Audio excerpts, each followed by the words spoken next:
everybody, how are you tonight? I am Coco Huff. Thank you for joining me on the live stream tonight. I'm very excited to be here. If you were just there with the picture up, you may have heard me like praying to the technology gods. I'm hoping we've worked out all of our issues. So I'm grateful that you're all here and I'm excited to cook with you tonight. So whoever is out there, let me know, say hello. And of course, as usual, put any questions, comments, conversation, whatever comes to your mind in the comment section. I love to see it while we're cooking. So David Petrandria is here. Let's all say happy birthday to David Petrandria, my brother who's here every week with us. Happy birthday to you. So yesterday was his birthday. So happy to see you, and let's start cooking. So tonight we are making a classic French sandwich, the Croque Madame, very similar to the Croque Monsieur, except the Croque Madame has an egg on top, fried egg. So that's what we're creating, and we'll make a little French side salad to go with it that's usually served together with our homemade vinaigrette. So we'll talk about how to do that as well. So, David says, thank you for the birthday wishes. You're very welcome. Happy birthday. So, okay, we've got a lot of beautiful, simple ingredients here. This is something that I always order in a French bistro. I think when I lived in the city. Hi, Teresa. Hello, welcome. I'm glad to see you also. When I lived in the city, I think every Sunday morning I had a Croque Madame with like a bowl, a latte in a bowl. And it's just so nice. It's like comfort food. So our game plan is we're going to make the sandwich, which is similar to just a grilled cheese sandwich, saute it in here. We're going to make a bechamel, which we've frequently done so far on the live stream. And then the bechamel gets put on top of the sandwich and it goes under the broiler. And then we'll talk about the salad, and then we'll make the egg, and it will all come together probably pretty quickly. So let's melt some butter in our skillet right here, where we're going to saute the, that's already nice and hot. And one of the secret ingredients of the Croque Monsieur or Croque Madame is some Dijon mustard inside the sandwich. So we are making 2 sandwiches today in terms of like the amount for the bechamel and everything. That's how much you would use.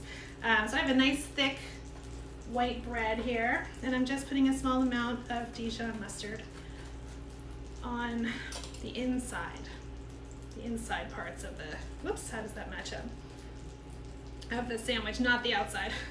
So you could put your butter directly on the outside or in the skillet like I did, depending how you like to make a grilled cheese sandwich. We're all familiar with that, obviously. So we're basically starting with that.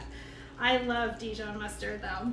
So hello, Charlotte, and Charlotte's wishing David a happy birthday as well. I'm glad to see you tonight. And let's see, let me go back to my intro. I didn't do any of my usual things. Coco Huff, COCOHOUGH.com. I think starting next week, you'll be able to watch live there as well, which there's no reason to really if you're here right now. But that's where I have all my kitchen design stuff and some other things as well. Okay, so butter is melting over here for our sandwiches. The classic cheese for a Croque Monsieur or Croque Madame is a gruyere, which I love. It's one of my favorites. Hi Denise, how are you? Aw, so many nice people here tonight. Thank you for joining me. So this is a gruyere. Sometimes you can find it sliced. I find that the ones that are not sliced have more of that nutty gruyere flavor that makes it so special. So I'm just grating a little bit to put in our sandwiches. This was a ½ pound, so probably each person will do half of that. So each person gets like 1/8 of a pound. And let's start. We'll put the bottoms of our sandwiches in there. I mean, every stage of the way, it just looks delicious. Oops, it fell off, but that's okay. Put our gruyere on the bread.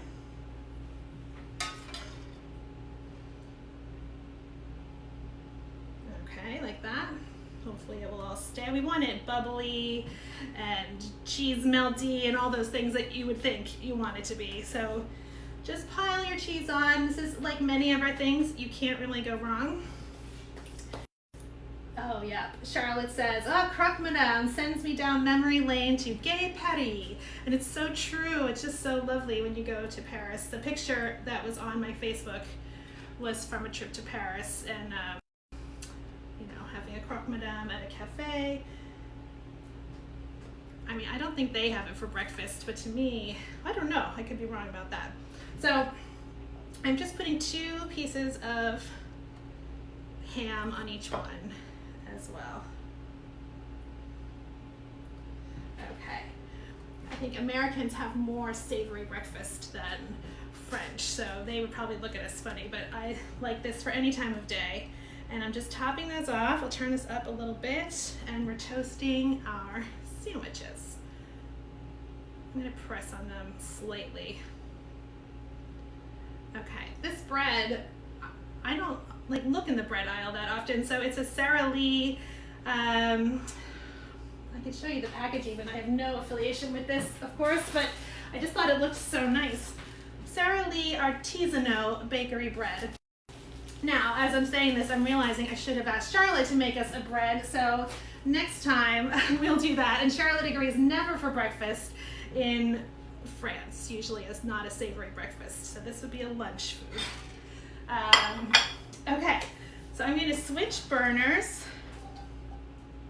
and let these cook away for a few minutes while we make our bechamel. Now, I'm feeling like there may be some time in the middle here where we're just chatting with each other because of the timing, but we'll see what happens. Press down on those a little bit. Lots of butter in that pan to make it. There's no shortage of butter here, so we're sauteing in butter. We're making the bechamel with butter. We'll put our egg in butter, but that's why it's so good.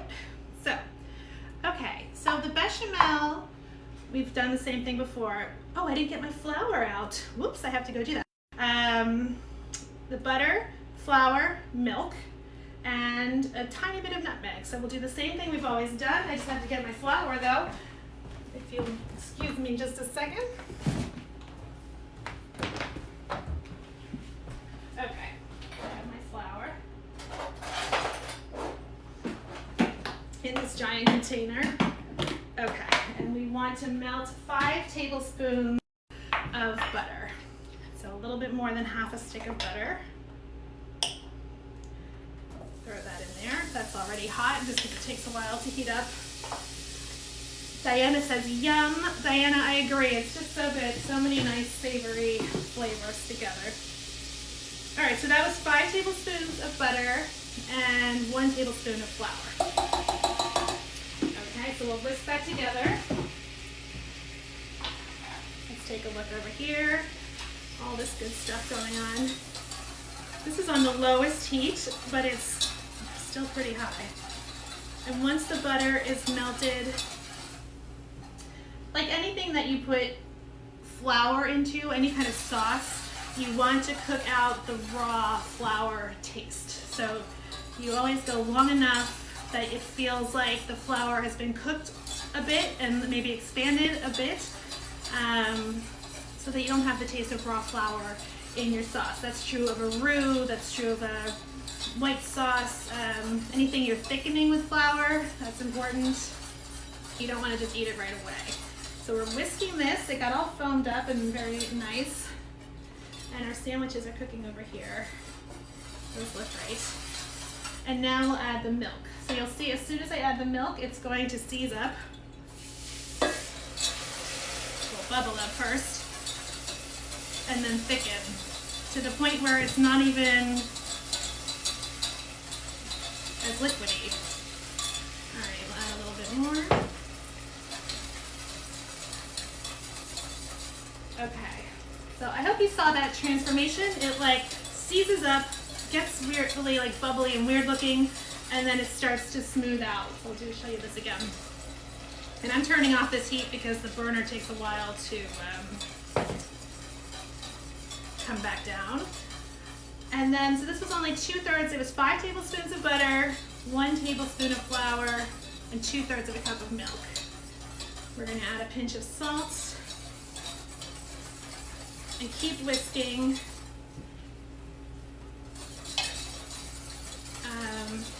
And it will get thin, and then it will get thick again, and we really kind of want it thick in the end in this case. All right. So I'm going to flip these sandwiches over. Ooh, I should have done that so you can see. They're nice and golden brown already. Flip. And we'll keep cooking so that cheese melts.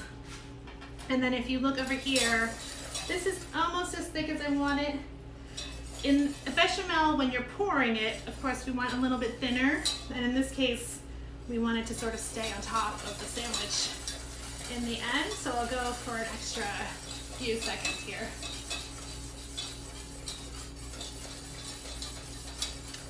All right.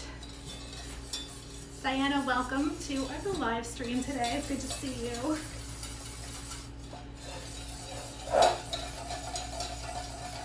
All right, let's take a look at what this looks like. So a second ago it was kind of thin. So now when you move the whisk through it, it leaves a line. I think I'll go for another 10 seconds.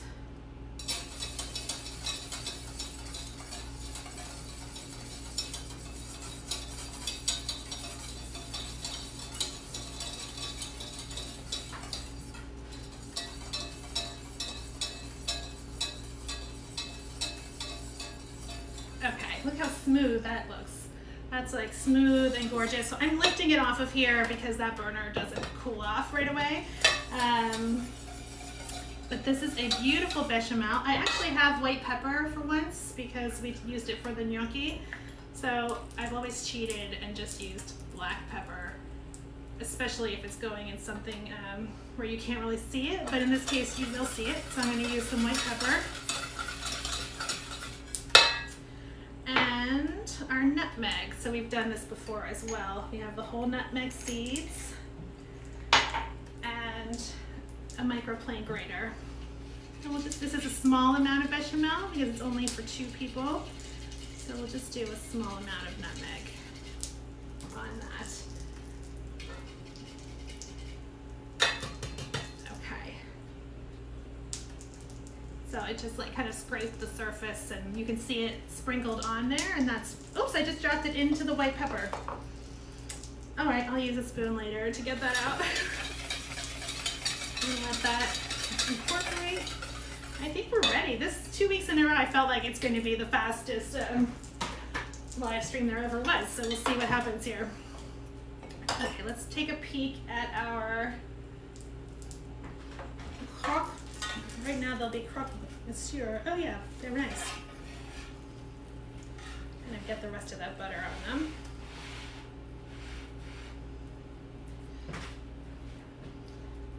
Okay, so we have basically a lovely, nice grilled cheese sandwich with ham in it. And I'm going to put them on this tray and put the bechamel on top and then under the broiler for a few minutes while we make our salad. Okay.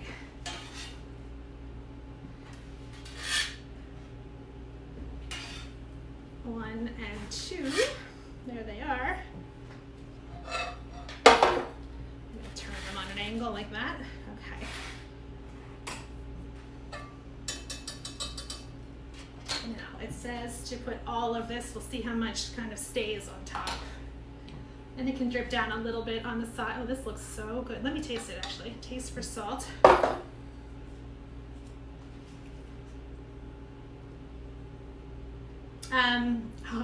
I thought the live stream died for a second. I almost just had a heart attack, but it didn't. It was just an alert on my iPad. That is very good. It was a nice hearty pinch of salt, and it's perfect. It has some flavor to it. It doesn't taste like raw flour. I'm just gonna pour it on top, and that's gonna thicken up and cook in the oven as well. Ooh, that looks good.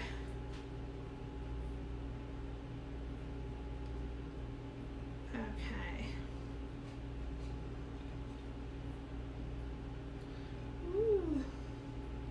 I think we learned, it was one of the first weeks when we did stuffed eggplant that a bechamel with cheese in it is called a Mornay sauce. I don't even know if I really knew that before that day.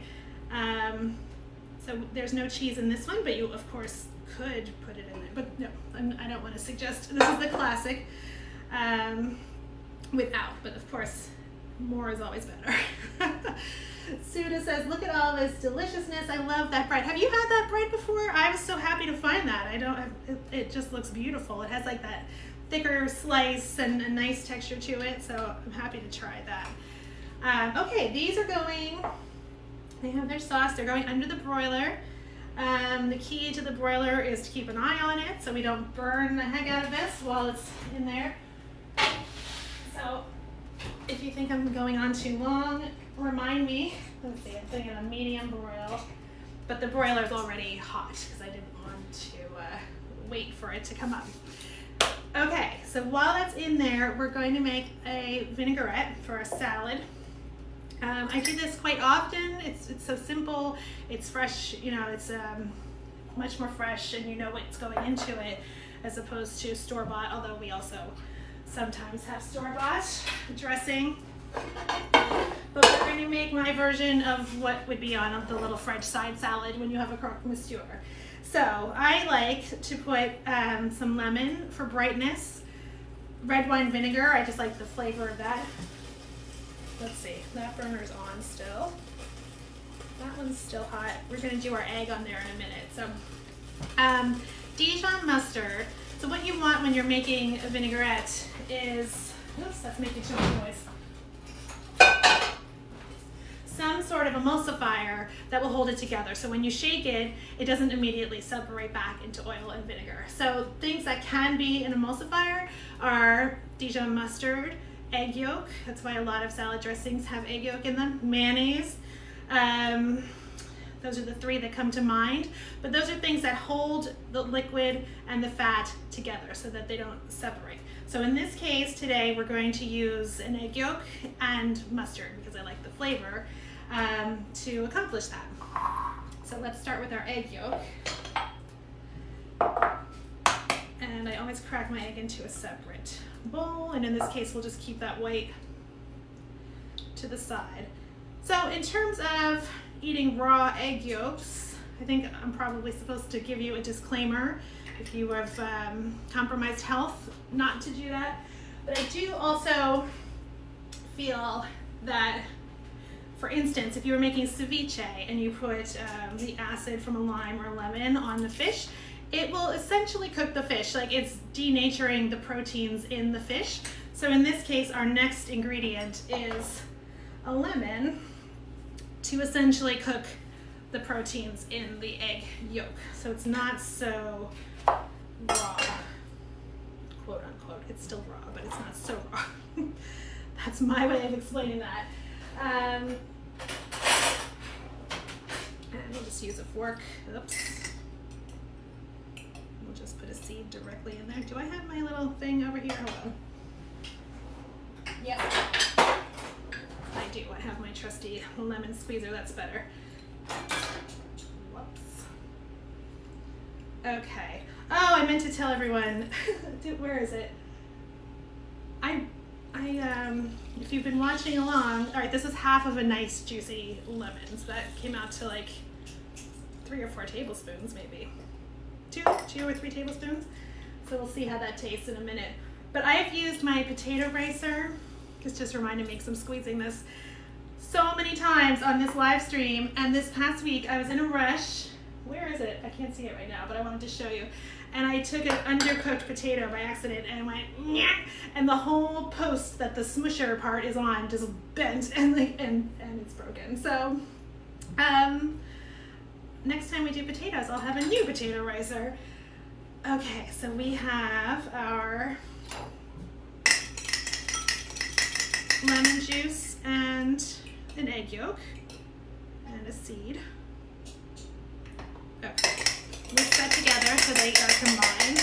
And then I'm going to put like another teaspoon of Dijon mustard. I love Dijon mustard and I love this brand. That's how you would say it. I just like the brightness of it. So we'll put that in there as well. Is that how you would pronounce that, Charlotte? You are my French expert right now. M-A-I-L-L-E. I can't hear you though, so never mind. I'm thinking it's pronounced maille. Okay. Oh, it already smells so bright and so beautiful. So that lemon smell is coming through. So we already have some acid, and I like to do 3-to-1 acid to oil to acid. So we have the lemon, or even half and half. Half and half is fine as well. Somewhere I had, oh wait, my salad ingredients are back here. All right, a red wine vinegar, because I like the balanced flavor of that as well. Oh, let's check our, oh, they're bubbling and beautiful, but they need a few more minutes. A little red wine vinegar, whisk it in. So you can do this in seconds at home, and it lasts about a week. All that vinegar is preserving it. So it'll last about a week in your fridge. And then you have it for all your salads. And this is a beautiful olive oil. So I'm doubling the amount now with olive oil. And let's see what happens. I'm going to shake it in this container. You could whisk it vigorously. You could do this in a blender as well. That's actually an easy way to do it, especially if you're making a lot more. And we just want it to come together, so let's check it out. Oh, I'll add a little salt too. Generally, you should add your salt with the lemon juice and the vinegar so it dissolves. I forgot to do that. So salt in the beginning so it dissolves just like the egg yolk. And oh, look at that. So pretty. It's so beautiful. The color is gorgeous. A little pinch of salt, a little pepper. That was a lot of pepper. And I'll give it another shake.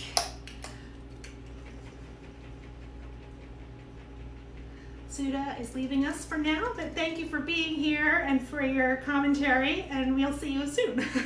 And she said she'll watch the replay later on YouTube, so I appreciate that. Okay, that's perfect. It's so good. And if you like it, you know, less acidic or more acidic, just balance. But the egg yolk, delicious. Egg yolk, mustard, red wine vinegar, and olive oil. That's how we made that. All right. Does anyone have questions so far? If you do, let me know. I'm about to, so I have my egg white, I'm saving that. For something else, for breakfast, for meringues, for a whiskey sour. And we're going to check out our croque. Right now they're Croque Monsieur. They're not Croque Madame yet. I'll turn this burner back on. Oh, and we have to make our salad. Okay, we'll make the salad while we make the eggs.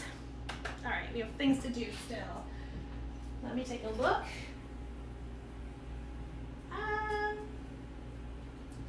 20 more seconds. They're getting like little bubbly brown spots on them right now, and they're looking good. I don't want to go too far.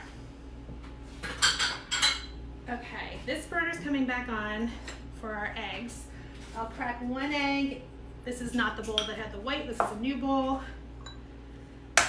Let's crack one.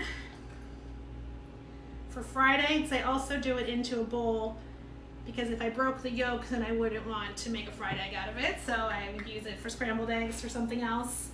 So now you can see that you have a perfect egg and it's ready to go into the pan. I think I'll add a little more butter.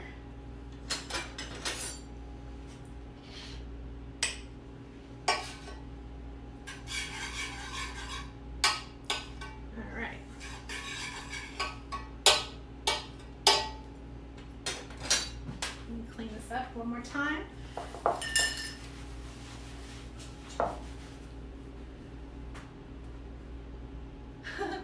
Charlotte said it's so good and interesting to watch this live stream that she's forgetting to make dinner. So sometime soon you will come here for dinner afterwards. But if you're still here, actually, tell us what you're having. Charlotte's such a good cook as well. Okay, oh my God, look at this. Woo, looks so good. Okay, so our bechamel got nice and toasty. Do you think it needs another second? Let's, yeah, like, it looks toasty to me, but I'm gonna give it like 5 more seconds. All right, that's our progress shot. That was progress. And our fried eggs are almost ready to go in. All right. Yeah, it's getting hot again. Okay. Aw, Charlotte says thank you. Okay. What am I doing right now? Oh, our lettuce. Let's look at that as well. Look at these beautiful things that I found. This is a red leaf lettuce. And this is a bib lettuce. I love how this comes. It says organic living lettuce. And it has its root ball, which I've seen before, but it's in this special container where the root ball goes down underneath. And I guess you could put water in there to keep it alive longer in your fridge. So we're going to take a little bit of both of those. In a second, I can hear this bubbling, so I'm going to put 1 egg. Let's do both eggs right now, actually, quickly. Okay, 1 egg. I hope it's hot enough. Yeah, it's hot enough. Actually, if it's not too hot, then your yolk gets more centered. See how it's kind of nicely centered? So we'll do that again.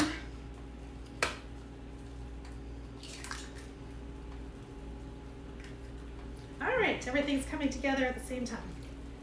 That one's not as centered. Oops, push it over. Ta-da, very nice, okay. All right, so let's get our lettuce going. Oh, Charlotte said I should plant it in my garden. Charlotte, thank you for all of your commentary.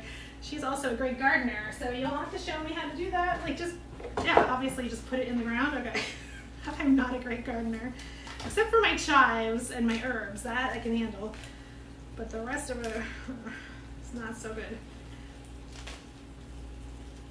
That was like such a silly question. I'm like, I know how to cook all this, but I didn't know, like, should you put it in the ground? Yes, you should put it in the ground. Okay, this is for 1, so just a couple leaves of each kind of salad on the plate. Our fried eggs are coming up, and I think this is probably totally ready. So let's check it out. Oh yeah, oh, it got a little extra on the side there. Okay. Hot. All right, a little extra brown on the sides now, but nice and bubbly. The bechamel became kind of firm and like combined itself into the sandwich, which is what we want. You'll watch it at the end there a little bit more than I did. Sprinkle some salt, and let's put one on a plate. Okay. Get my spatula out. We don't need the knife anymore. All right. So this is a Croque Monsieur right now. It looks fantastic just the way it is. And when those eggs are almost ready, and then we're going to put one on top.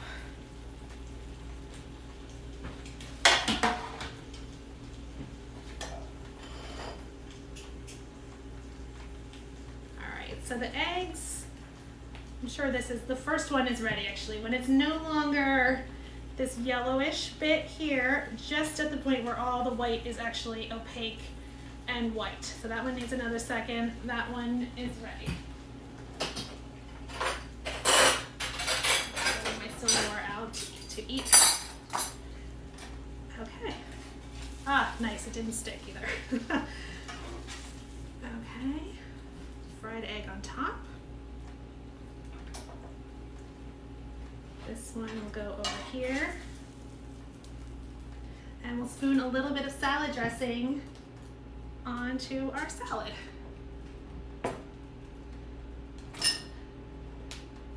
So one thing I learned today actually is that the origin of the Croque Monsieur and the Croque Madame is from Paris, from around 1910.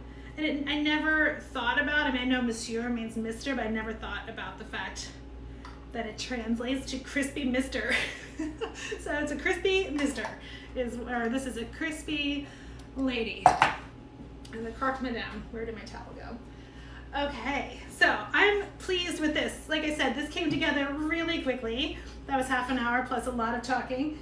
And it's just a gorgeous meal. It's a classic French bistro meal, exactly like this, with the vinaigrette, the egg on top, the bechamel, and the sandwich together.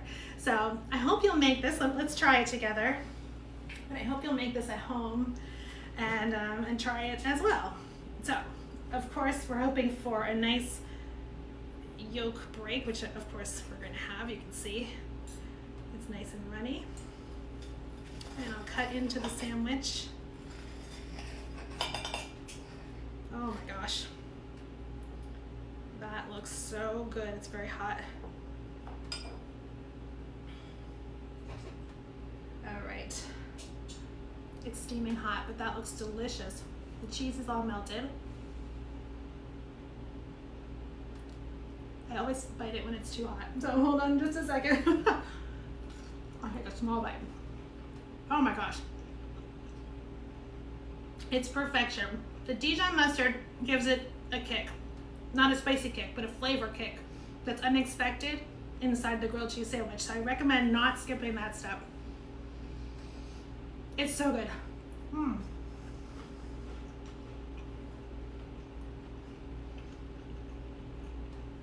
It is perfection. I highly recommend. If you're gonna make this, let me know. Send me pictures. Let me know what you thought. Let's try the salad dressing as well. It's very nice. It's bright and delicious. So, okay. Oh, Charlotte says it's her husband's favorite as well. Terrific. Charlotte, I'd love to know if you do make it, and of course with your own beautiful baked bread. That sounds fantastic too. So, thank you to everyone. David P says it looks so good. It is so good.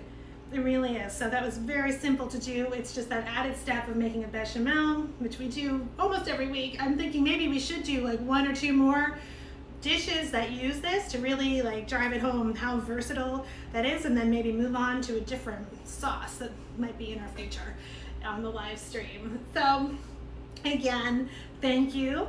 I am Coco Huff. My website is cocohuff.com, COCOHOUGH. All my kitchen design information is there. All these videos are there, as well as on YouTube.